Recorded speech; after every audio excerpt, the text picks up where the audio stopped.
There we go. Good morning, everyone. How are you doing? Thanks for joining us this morning for this great webinar. How to transition your business to an ESOP can benefit your workers and you.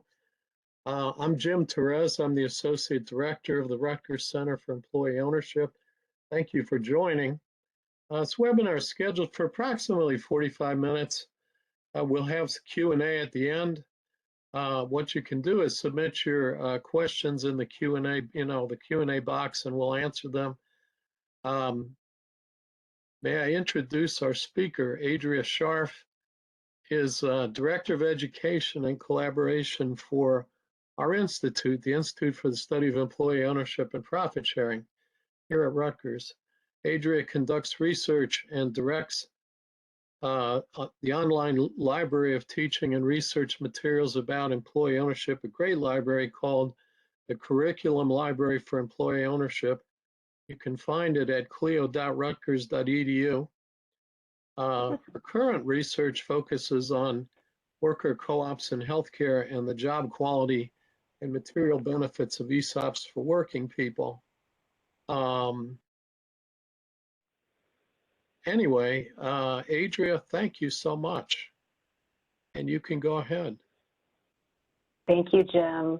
And thank you to the New Jersey, New York Center for Employee Ownership. Hello to everyone here. I'm delighted to be here with you. I'm looking forward to sharing with you some really compelling insights from the research about how transitioning business ownership to employees can bring benefits to both the employees and to the selling owners.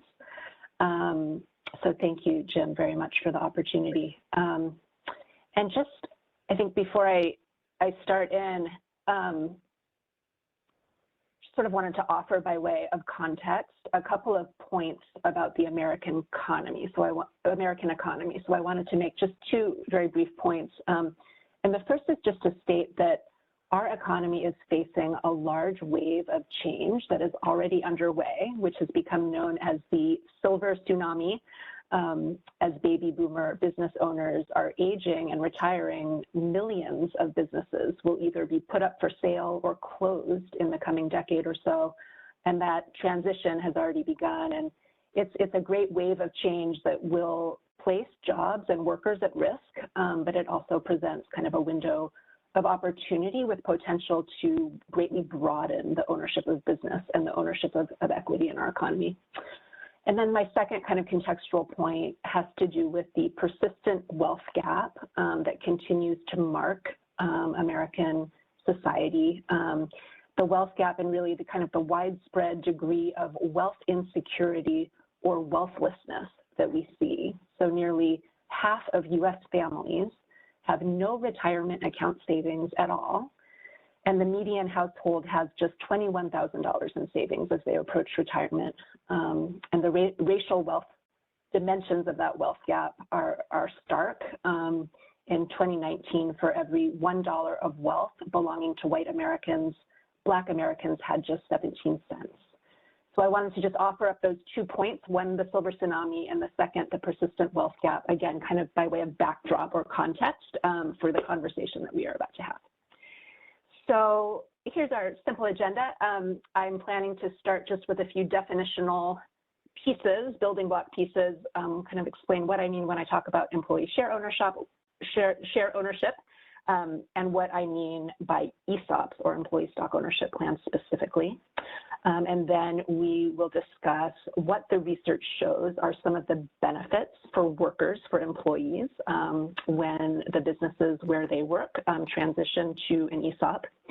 And then second, we'll talk about some of the advantages of this option for the selling owners. And then we'll have some Q&A at the end. And I just wanted to note briefly that my presentation is largely based on a report that I wrote last year for the Ford Foundation's Mission Investments Fund. So they were interested in ESOP buyouts. And for that project, that report, I reviewed dozens and dozens of studies to sort of summarize some of the highlights of my findings. And then I also myself, in addition to kind of synthesizing a lot of other people's wonderful work, I also myself conducted interviews with 8 really interesting specific ESOP companies across the country, and these were ESOP companies that employ low-wage workers. So I'll be kind of sprinkling in some of the kind of insights and quotes that I took away from my own research interviews last year. So what do I mean by employee share ownership? Excuse me. So by employee share ownership, I mean any arrangement in which employees own or have the rights to own shares or equity in the businesses where they are employed, and nearly 20% of U.S. employees report having some equity ownership in the companies where they work, according to the 2018 General Social Survey. And you know, employee share ownership takes many different forms. We will be talking today primarily about employee stock ownership plans, also known as ESOPs, which I'll explain in a minute. But just know that in addition to ESOPs, there exist many other structures of sharing equity with workers, including worker cooperatives and employee ownership trusts, employee stock purchase plans, and a variety of different types of equity compensation, such as, you know, equity grants, awards, RSUs, stock options, et cetera. So again, we are focusing primarily on ESOPs today, but ESOPs are one piece of a much larger kind of mosaic of different specific structures and vehicles for sharing ownership with workers.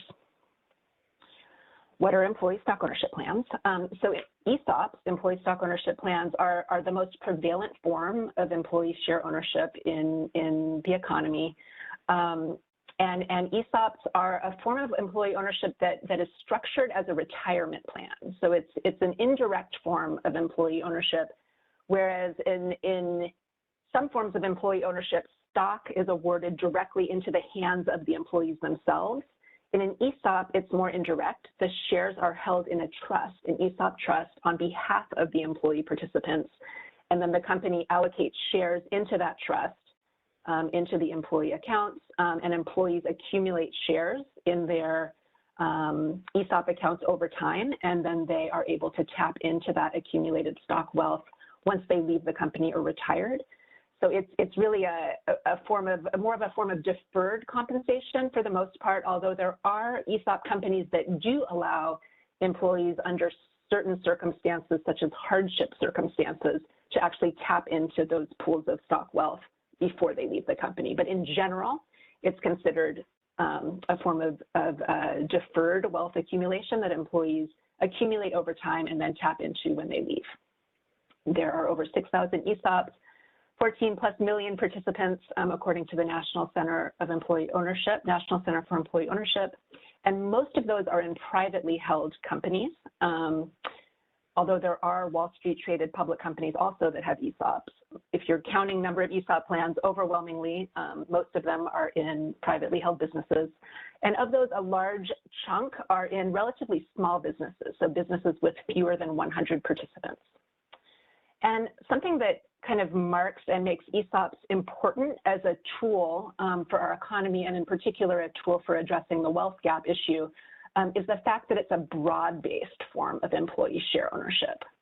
So unlike some other forms of stock sharing, like maybe stock options, where the company has the discretion which of the employees to give the stock awards to or the stock options to, an ESOP is governed by pension law. It's governed by ERISA, and there are certain coverage requirements that basically require the ESOP to include all of the workers, virtually all of the workers on payroll, including the lowest wage workers. So if you have a custodian on payroll, or the receptionist, or the cashier, you know, doing the checkout at the grocery store, all of those folks are included in the employee stock ownership plan, in addition to management. So ESOP is really an important tool for giving non-managerial and sort of non-professional employees, for including them also in the stock sharing program.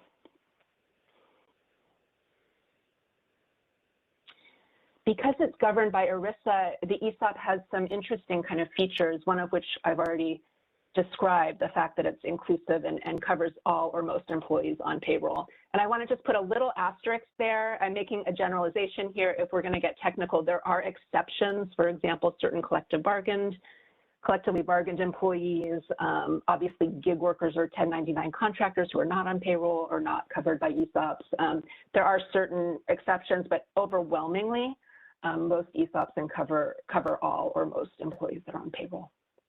Another feature of the ESOP, kind of a design feature that makes it important and useful to working people, is that the shares have to be allocated according to kind of a preset formula. So it's not arbitrary. You can't just arbitrarily give one employee more because you feel like it or you like them better, but rather there's a preset formula. So there's a predictable approach to, non-arbitrary approach to allocating shares. And then the second and third, the third and fourth little icons here really came across so clearly for me in my interviews with ESOP companies. Two things that make ESOPs really useful for lower wage employees. One is that there's no opt-in. So employees don't have to have like the skill or the savvy to know they need to sign up for the ESOP. Rather, you know, once they hit some particular mark, maybe a year of employment, they are just automatically enrolled. Typically, the marking point is 1,000 hours completed of employment. They're automatically enrolled. And then the second thing is that this is for the most part, ESOPs are entirely employer funded. So employees are not being asked to buy the stock. Employees are making no contribution out of their own paychecks. Rather, this is a benefit that is provided completely by the company to the workers. And then lastly, just creativity. As I was interviewing ESOP companies, I was just struck by how flexible this tool is for business owners. They can really set up the ESOP and design it in particular ways that both suit the company's needs, and also they can design the ESOP in ways that are even more equitable than is typical, or that drive disproportionate benefits to lower wage employees if they are so inclined. So, and I just want to add before I go to the next slide, one more piece, which is a specific story from one of the companies I interviewed for my project, which was I researched a company called Max Auto Supply, which is a chain of, basically a chain of auto repair shops in Ohio. And so the president, Randy Katz, who I was interviewing, it had been a family-owned business. He had owned this chain of auto repair shops with his siblings and his cousins. His father and his uncle had founded the company years ago, passed away, passed it down to him, his siblings and his cousins. And he decided that he needed to think ahead because he didn't want himself, his siblings, and his cousins to be hit with a big estate tax bill. So he decided to convert to the ESOP. But what stood out for me about his story was that even prior to adopting the ESOP, he had offered a 401k to all of his employees, and most of his employees are mechanics. And he said that even though everybody was eligible for the 401k, very few of his blue-collar employees, very few of the mechanics enrolled in the 401k or took advantage of it. So it was just interesting to hear that it was only after they adopted the ESOP, again, because of the automatic opt-in and because it's a benefit completely funded by the employer with nothing taken out of the worker paycheck. Suddenly, all these mechanics were starting to accumulate retirement wealth. And after a couple of years of the ESOP, it's a relatively new ESOP, 2 years in, they started to see their account balances in their annual statements move from like $0 to like $30,000. And they had contributed nothing out of their own paycheck. And he just described in my interview kind of like what that meant to people who otherwise would have been accumulating no retirement security. And it was at that point that they kind of really realized the potential power of this ESOP benefit. So this is kind of the bird's eye view, canvassing the research at kind of like the highest level, a bird's eye view of some of the key benefits of employee stock ownership for workers. One is that employee stock ownership builds worker wealth, and there are many different studies that have documented the wealth effects of ESOPs dating back to the 90s, and overwhelming evidence that ESOPs have the potential to provide significant wealth accumulation, significant financial wealth benefits, even for lower wage employees. And I'll note on top of that, that even if, that while there are some companies where they're very successful and the share price rises and there's a lot of shares being put into the ESOP stocks, there's ESOP accounts. There are some companies where workers who stay for 10, 15, 20 years can accumulate really giant, shockingly large sums of retirement wealth. But on the other hand, there are a lot of companies where the accumulations might not be that enormous. But again, they can still be very meaningful, specifically like in the context of what we talked about before about the fact that nearly half of US families have no retirement savings at all. And the median household has just $21,000 in savings as they approach retirement. So again, ESOPs, employee share ownership, builds worker wealth. In addition to the wealth accumulation benefits, I found that the research shows that employee share ownership is very consistently and strongly correlated with increased job security. And that is found across many different studies, across a number of different measures and kind of approaches to the question. ESOPs are associated with a higher degree of job security and job stability, both during periods of downturn, but also just routinely. In addition, it's also highly correlated with higher wage benefits, training, safety, participatory practices, and it can create new opportunities for participation and for information sharing at work. And it can also kind of like complement and reinforce other high job quality practices. So companies that already have a strong degree of teamwork and cooperation and information sharing. Once you add employee share ownership to that mix, there can be a powerful synergy that produces really powerful productivity and growth effects on average. These are just a few specific highlights from a couple different sources. These are drawn from both the Institute for the Study of Employee Ownership and Profit Sharing at Rutgers, as well as from the National Center for Employee Ownership. I won't go over these in much detail, but the average ESOP stock account in private companies is $142,245,000. The study done by Rutgers of how broad-based employee-owned companies performed during the COVID downturn found that employee-owned companies were 3 to 4 times more likely to retain their staff during that very severe downturn.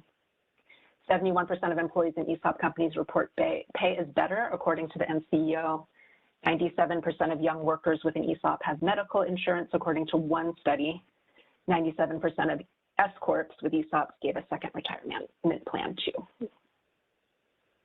And just quickly to highlight this one particular study, as it's relevant to kind of the themes we're surfacing here, was that Rutgers, with support from the Kellogg Foundation, produced a really pioneering and important study in 2019 examining the impact of employee ownership on low to moderate wage workers, which found that low to moderate income employees in the ESOPs that were studied had $215,000 median retirement savings. Lower income workers close to retirement had 10 times more wealth than the typical American in that age group, and the median wealth of Latinx ESOP employees and the median wealth of Black ESOP employees were significantly higher than the national median for households of those ethnic groups overall. I just wanted to close out this section with a few quotes that I heard in my interviews as I was talking to people within the 8 ESOP companies that I studied. The first quote I wanted to lift up was from a woman who worked for North State Grocery, which is a chain of grocery stores out in California and Oregon. And she had worked her way up from being like a frontline checker to being the inventory control manager. She had a high school degree and 4 grandchildren. And she just said, like, to me, the most important thing about owning stock is that when I retire in 5 years, I won't have to worry that I'm going to be on a fixed income. Another employee, a truck driver at Central States, says without the ESOP hardship withdrawal, he'd have never owned a home. And that Central States is a company that allows the workers to tap into their ESOP wealth while they're still employed. And then Jerry Munch from National Van Lines talked about just observing how differently his company responded in March 2020 when COVID struck and like all of the competitors were jettisoning people, you know, slashing the payroll. And he said, we tried like heck not to do that, and we were successful. And he said he wasn't sure whether a company that was owned by private equity, you know, or a publicly traded company would have made those same choices. So that was the quickest kind of quick tour of some of the research highlights. There's so much more that could be said. We could talk for hours about this, but I just wanted to flag again the online library for employee ownership, curriculum library for employee ownership is a free library. All of the studies I've talked about here are available there, and it's free and available to everyone here on this webinar. clio.rutgers.edu, please visit, and feel free to email me if you have any questions about the particular studies. So moving on now. Why should business owners consider selling to an ESOP? So, just 1 second here. So, you know, when I was interviewing these 8 companies, it really just struck me just how complicated this question is for a lot of business owners. If it's a privately held business, or if it's just a private, you know, if it's a family-owned business, there can be complicated family dynamics and complicated family estate issues to consider. If it's any sort of privately held small or medium-sized business, there's a variety of different issues, including like, you know, how do I cash out quickly? What, you know, tax issues, estate issues, et cetera, as well as considerations about employees. So it's a complex and weighty decision, and I just wanted to kind of like acknowledge that.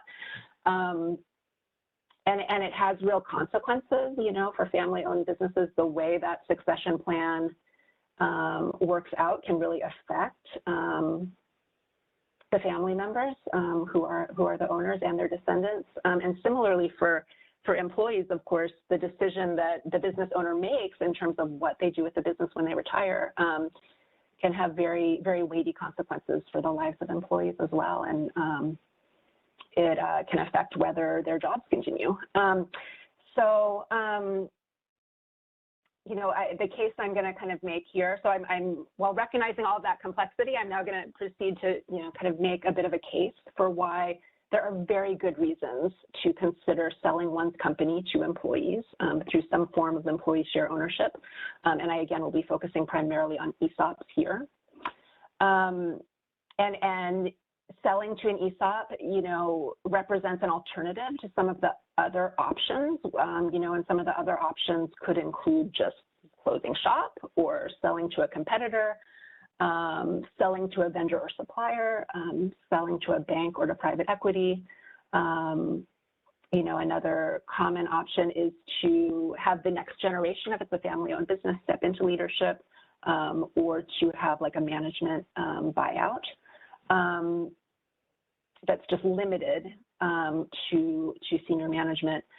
So some of the cases the case that I want to make is that there are a number of specific benefits and advantages to selling to an ESOP.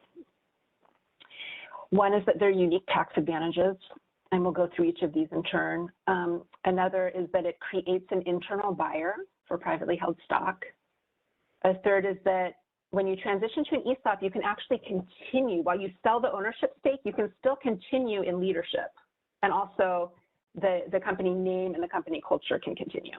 So there's that kind of sense of continuity. And then fourth is that selling to your employees has the potential to kind of leave a valued legacy, or to be a choice that is the most consistent with some of your values.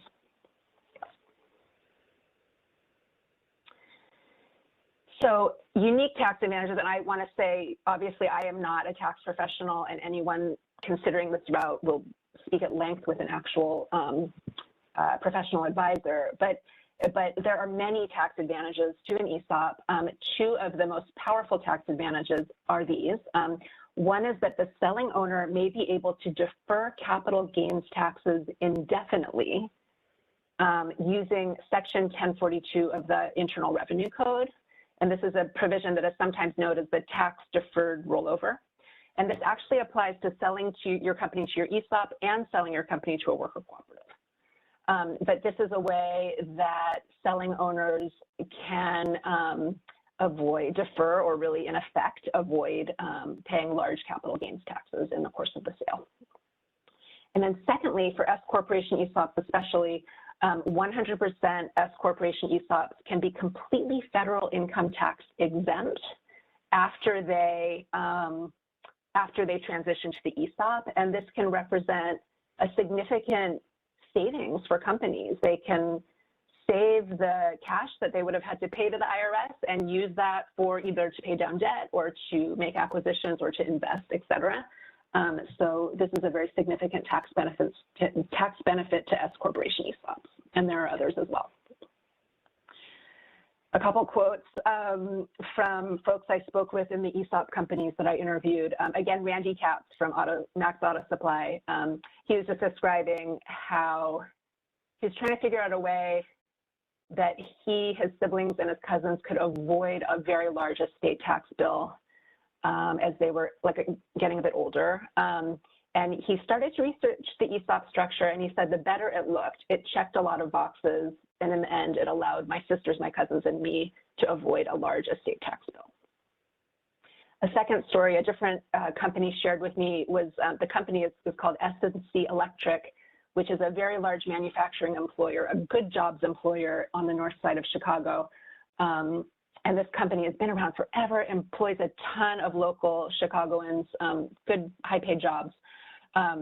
And the business owner passed away, and his 3 daughters, who did not live in Chicago, they lived elsewhere, they inherited the company, and 2 of the daughters just wanted to sell it. They just wanted to cash out. And I think they had hired attorneys, and they were planning to sell it to an outside buyer. But then when they learned about Section 1042, and they really factored in just the extent of their capital gains tax savings, in the end, and after some negotiation, I think with the company, they agreed to cash out through an ESOP rather than just selling the company. And that Section 1042 kind of tax benefits, it helped equalize and make the ESOP option more attractive to them, at least on par with some of the opportunities they had should they have sold, if that makes sense. And as a result, this company continues to employ lots and lots of Chicagoans and is doing really well. And the choice of cashing out through the ESOP ended up saving a lot of those jobs.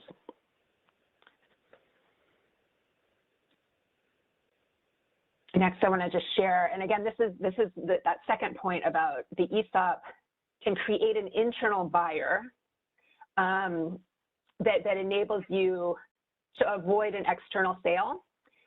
So this is the story of Parksite Inc., which is a construction materials distributor in Batavia, Illinois, and they had been behind, Korean countertops and surface materials. They had been kind of one of the first distributors of that, and Tyvek, which is another building material. Anyway, they were founded by 2 gentlemen back in 1971, and they had this transition challenge because the 2 individuals, Ray and John, who had founded the company, they had very different ages. So Ray was much older than John, and in 1987, Ray wanted out. He was ready to retire, and this was not something that they had anticipated when they started the company back in 1971. How would they manage this transition?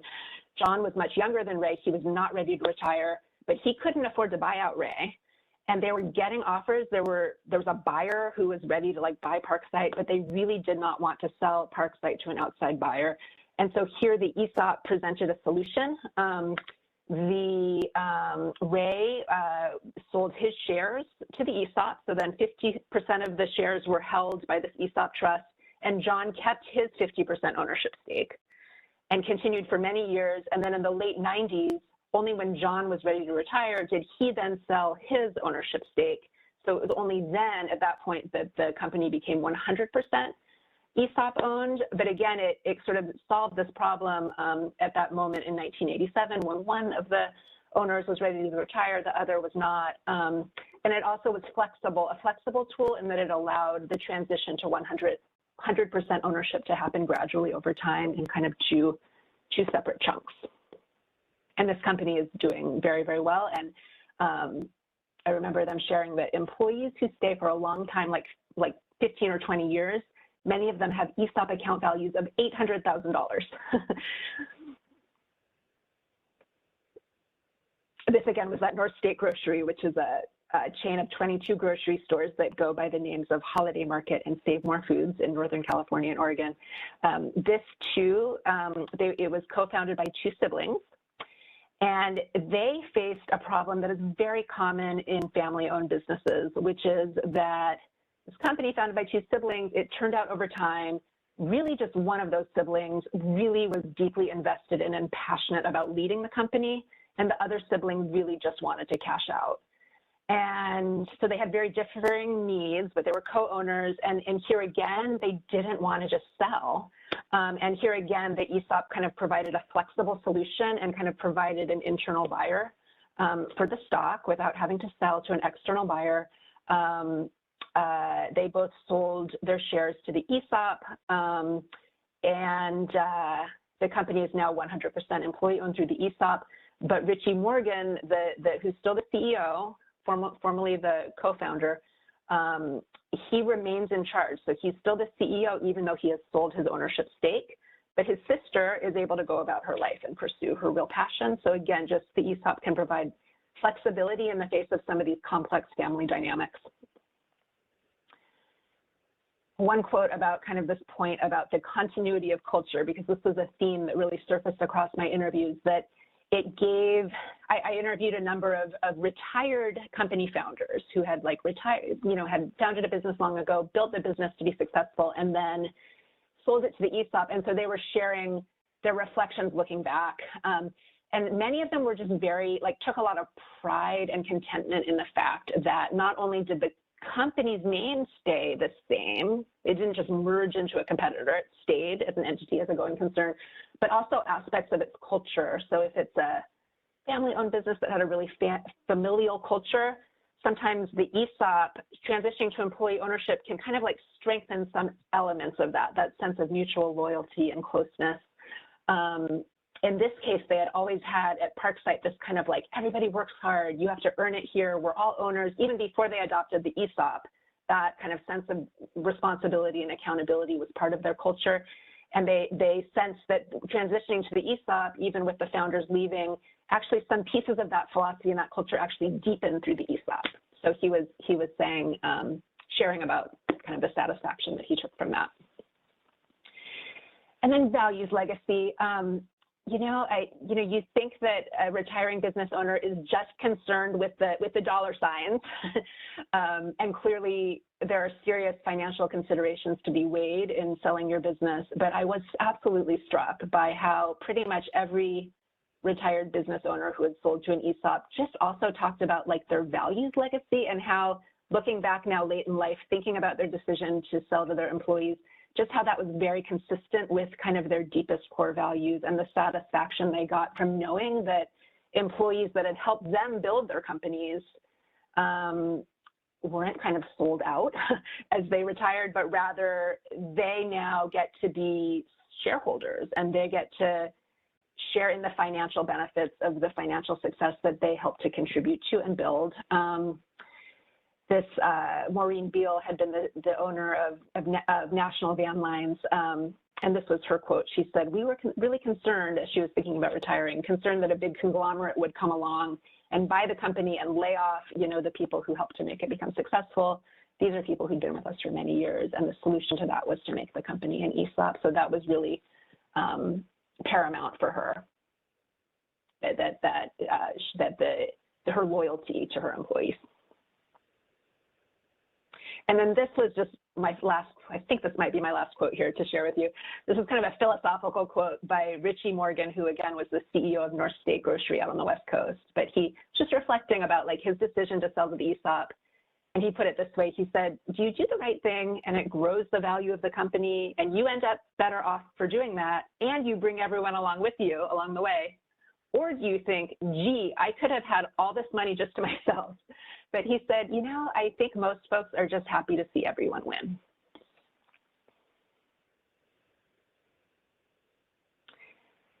I want to close with just this note, which is to say that you know, ESOPs, that specific structure, are not suited to every company. Really, ESOPs are best suited for profitable companies with steady income, strong administrative capacity, more than 20, and some people think even more than 30 or 40 employees on payroll, and significant revenue. But again, there are many different vehicles of employee ownership, and for smaller companies, different types of companies, a different form of employee share ownership might be a better fit. Again, all of the sources I've mentioned today are available on Clio.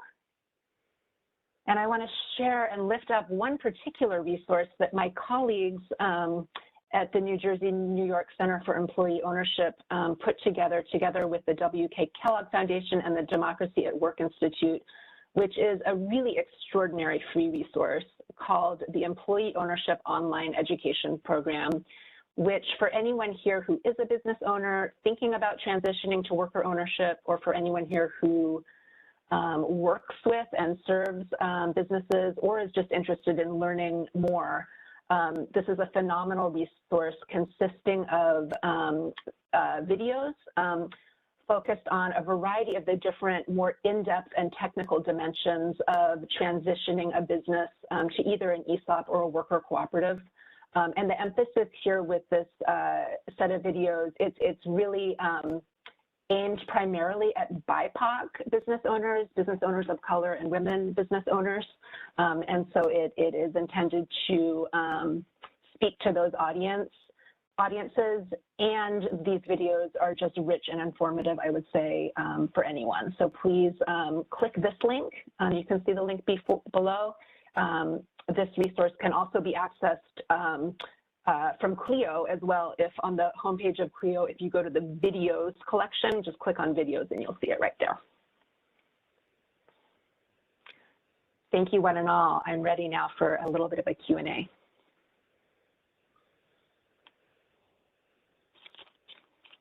Thank you very much, Adria. That was great. If anyone has questions, feel free to put them into the chat. But a couple of questions. Again, really relative to the size, there's a question: have we seen ESOPs applied to small family businesses and employee share ownership work for grocery stores or limited service restaurants? And you kind of addressed that in the sense that you talked about some of the size considerations, number of employees, et cetera. I think you're right. I think that the organization needs to show profitability to benefit from the tax benefits. And I don't know if there's a specific EBITDA number or something like that, but maybe it's probably $1 million, $1.5 million in EBITDA, something like that. Probably. And Jim, what was the question? It was something about grocery stores? Can employee share ownership work for grocery stores or limited service restaurants? Well, certainly for grocery stores, and with all the caveats Jim just mentioned in terms of revenue and profitability and size, there are many examples. And in fact, the National Center for Employee Ownership has a master list of the biggest 100 ESOP companies. And it's a striking number of them are grocery stores and convenience stores, including some just behemoth giant ones like Publix supermarkets, convenience stores, including the Wawa. Who knew that Wawa is employee owned? And yes, there are many smaller grocery stores and grocery store chains. And I was struck again in interviewing folks at North State Grocery at how the stock sharing for that company, how meaningful it was for frontline workers, even though their stock accounts were not ginormous. Like one woman I talked to, I think she had a stock account of just $150,000 or something. And she also had a little bit in a 401k, but that just gave her a tremendous sense of retirement security. So it was meaningful. And I don't know I'm not sure what the kind of restaurants are that the questioner asked about. What was that again? It just mentioned, limited service restaurants. Limited service restaurant. Is that like fast food? Or like, yeah. I personally, and Jim, I'm curious if you've thought about this at all, but like a takeout a restaurant. takeout, yeah.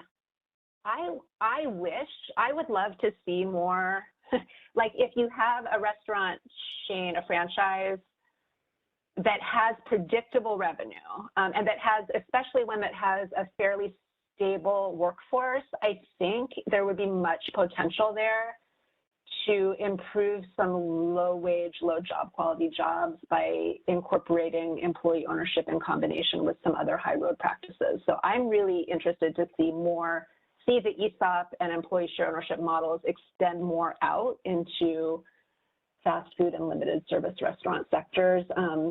And our economy as a whole has, as you know, seen kind of a decline in manufacturing and this boom in retail and service work. And part of our sort of societal solution to addressing the jobs crisis has to be to improve and lift up those precise jobs, you know, and to get more wealth and better wages into the hands of those specific workers in a way that also strengthens their companies. One of the questions that came up is one of our participants said they spoke to an ESOP advisor. The cost to do the transaction can run quite a lot of money. They were quoted somewhere around $50,000. Is there a less expensive way to do this? Yeah. Right. It's a really good, honest point, and that there are real advantages to the ESOP model, but compared to some other structures, that is a disadvantage, is that the ESOP transaction can be costly. I've heard 40,000 to 50,000 cited elsewhere. Others may have a more accurate figure than that. And then in addition, on an ongoing basis, privately held ESOP companies need to have their share price evaluated from a valuation company every year. So there's a cost associated with that, and there's ongoing administrative costs. So the truth is that there are advantages to the model, including all the advantages I talked about for workers and the tax advantages to the selling owner, which some of them are specific to ESOPs. However, there are simpler alternatives, one of which is the employee ownership trust. And a colleague of ours here at Rutgers named Chris Michael is like one of the country's leading experts in that particular type.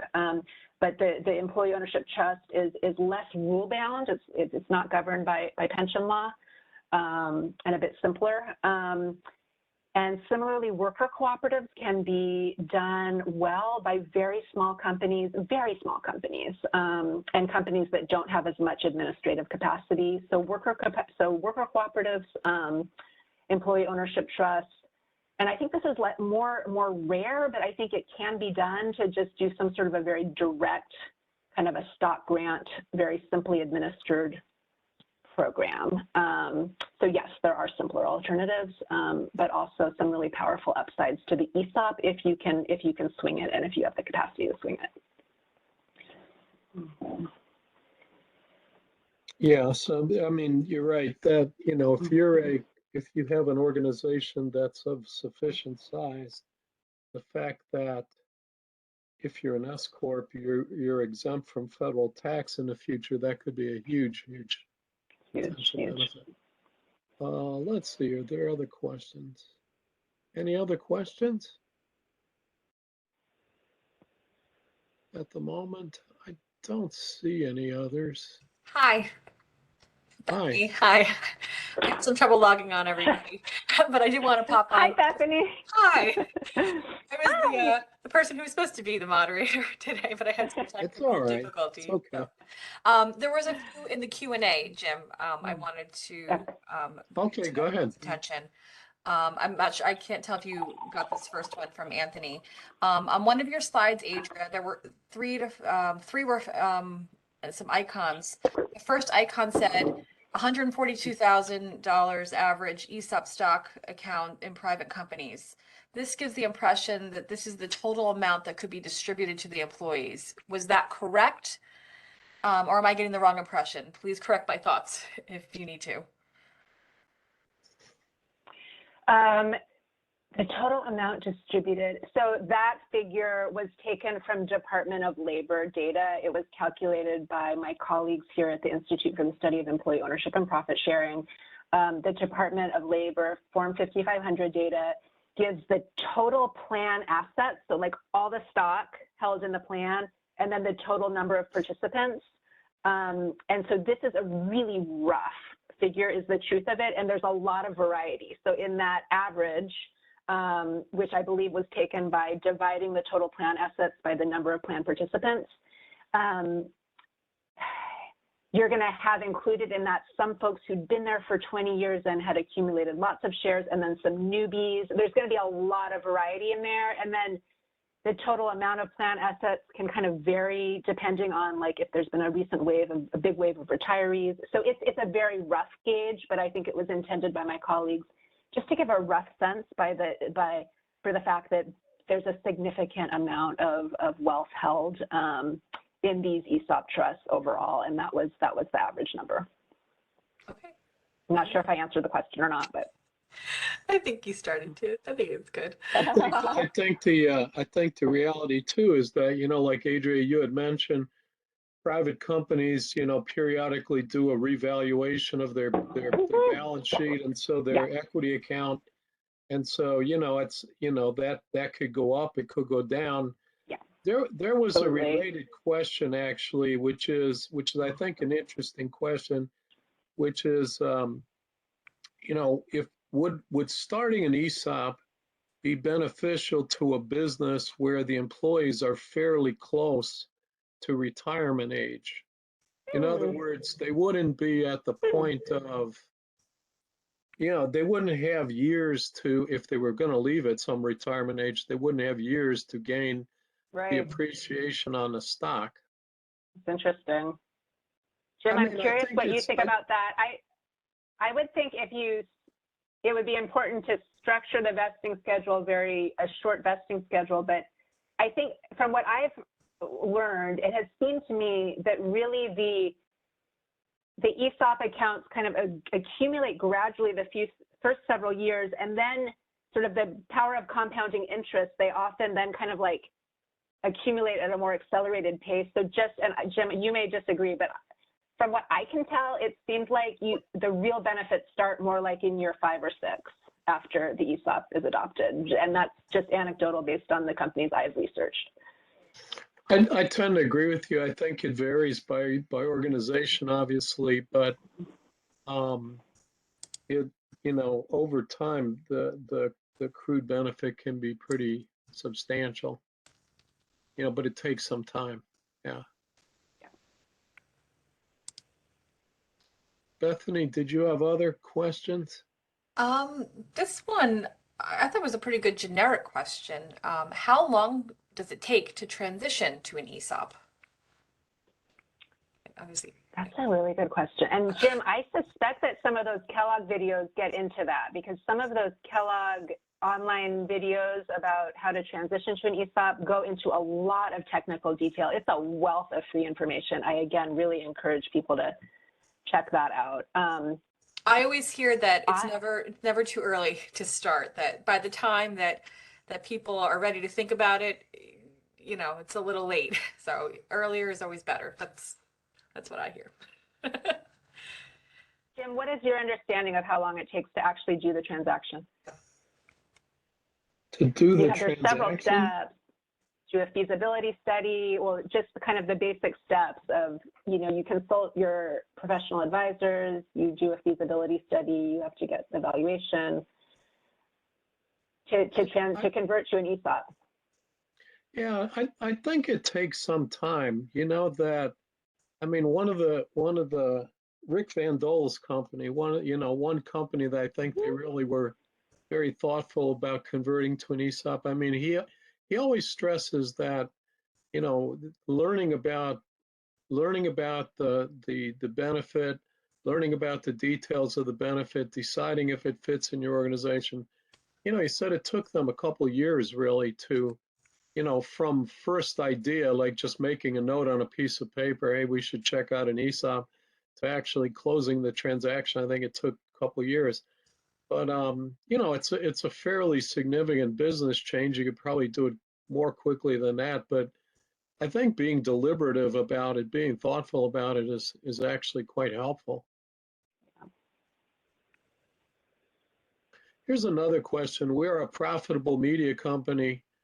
We would like to benefit from tax advantage of the ESOP. How can we qualify? I think the next step would be to talk to an actual ESOP plan advisor, someone that could help you do that transaction. And you know, we have some people on our advisory board, which, you know, we're not really in the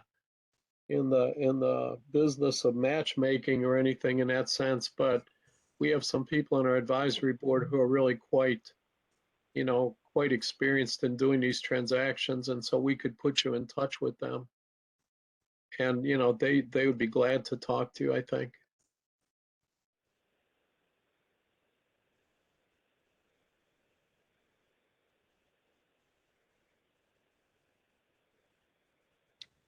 That's it on my end. I don't see anything else. This was great. Great. That's it on my It's been end. delightful. Okay. Could we just reiterate, you know, that your library is so fantastic, clio.rutgers.edu. Yeah. It's really a great library of different sorts of, you know, all kinds of resources. And it's totally free. All you need to do is go to that URL. Correct. Correct. And your search function is very interesting. You can find all kinds of interesting things in there. Yeah. Yeah. Please check it out. And if anyone has questions, feel free to email me at adria.scharf@rutgers.edu. Jim, Bethany, and attendees, thank you all.